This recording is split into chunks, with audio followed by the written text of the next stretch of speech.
Sir, આજે checking હાથ ધરવામાં આવ્યું છે. ચૂંટણીના ગણતરીના દિવસો બાકી છે, શું કહેશો? મંગળવારના દિવસે ચૂંટણી ના કાર્યક્રમ છે.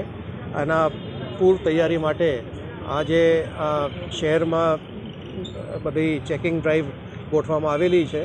સાથે સાથે બધા જે બાબતો જેથી ચૂંટણીના દિવસે કોઈ વિક્ષેપ ના થાય એના માટે પોલીસ તંત્ર દ્વારા તૈયારી કરવામાં આવી રહી છે અને આ કામગીરી એના ભાગરૂપે છે. સર, કેટલો સ્ટાફ અત્યારે તૈનાત કરી દેવામાં આવ્યો છે ચૂંટણીના આદેશો ઉપર? ચૂંટણીના ફરજ દિવસે લગભગ 2000 જેટલા પોલીસ અને હોમગાર્ડ ફરજ બજાવશે.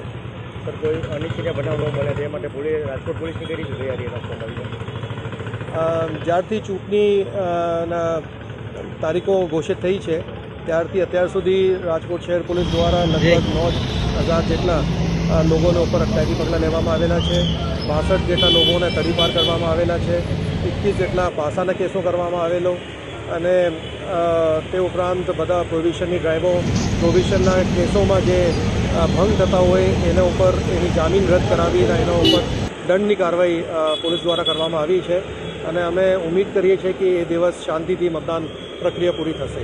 સર, આજે ક્ષત્રિય સન્માનની કંટ્રોલ સમિતિ દ્વારા તમને અને કોઈ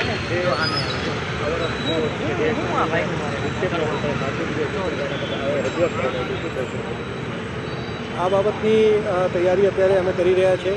આજે પણ અમુક વિસ્તારો પર પોલીસ દ્વારા ચેકિંગ હાથ ધરવામાં આવી છે. તમામ રસ્તાઓ જે શહેરના અંદર આવે છે એ રસ્તાઓ ઉપર પણ પોલીસ દ્વારા ચેકિંગ કરવામાં આવે છે અને સાથે સાથે અમે પણ આ બાતની નજર રાખી રહ્યા છે કે બહારથી લોકો આવીને આપણે ચૂંટણીમાં કોઈ વિક્ષેપ ઊભા ના કરે એના માટે અમે તકેદારી રાખી રહ્યા છીએ.